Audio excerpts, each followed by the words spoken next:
Hello. Once again, I come before you as a representative of the Illuminati. You may call me the Man. Well, since we've managed to move Syria off the hot plate and onto the back burner,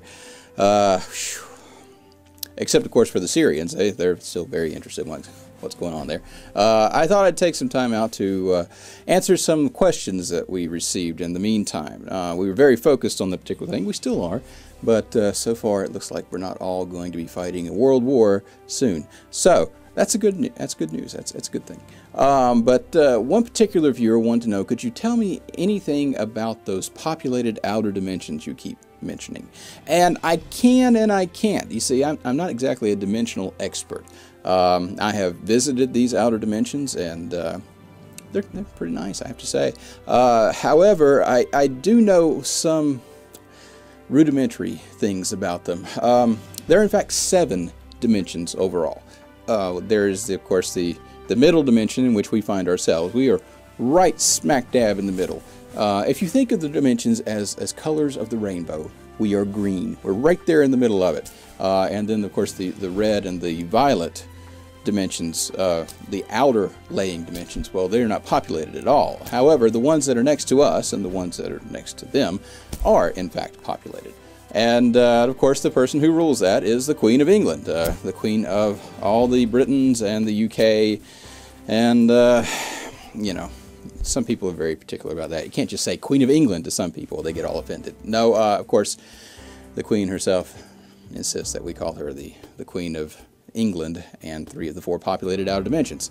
So that's, you know, that's probably how you know all about that stuff, is you've heard me say that many times. And so, yes, she is in fact ruler of 3 of those 4 populated outer dimensions. And of course, the 4th is ruled by Odin.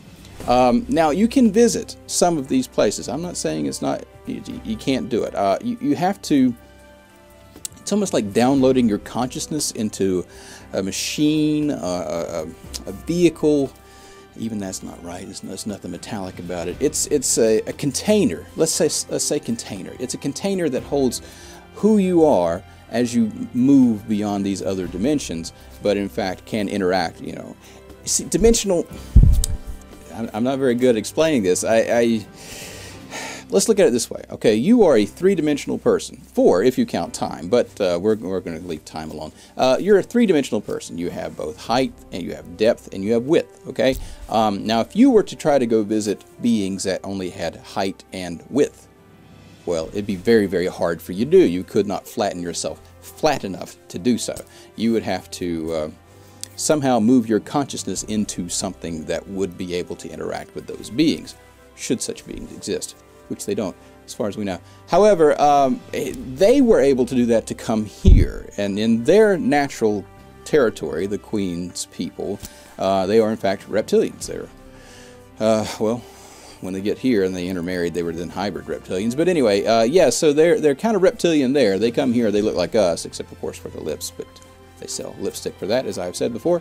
And yeah, so they were able to compress themselves into our dimension. If we go there, we have to expand ourselves into their dimension. It's a whole thing. It really is. There's paperwork involved. It's like being audited by the IRS, actually. It's not very pleasant. You can, however, you know, file for a passport, go through the Bermuda Triangle, get into the dimension.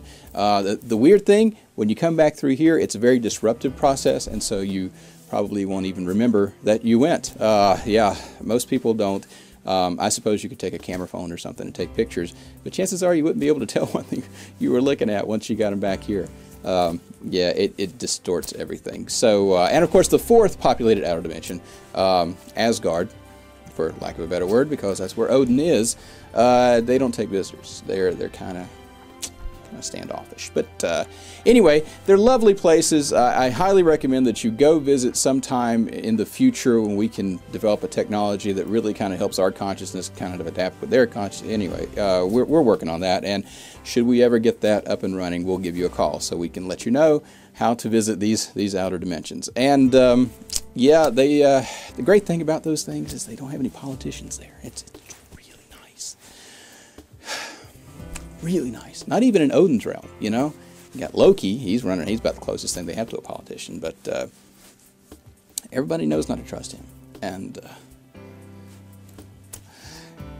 it's a lesson most people should learn in this dimension. But anyway, so that, I hope, answers your question. If you have any questions or comments, just leave them in the comment section below. And remember, you know, the whole world needs you. They need you to do something very, very, very important. And that includes, among other things, just being nice, you know. And we in the Illuminati, we want to help you. So we suggest that the next time you walk out of your house or apartment, whatever dwelling you live in, and you look up there in the sky, you see those chemtrails blazing up there. We in the Illuminati, we suggest that you, well, you just relax and breathe deeply.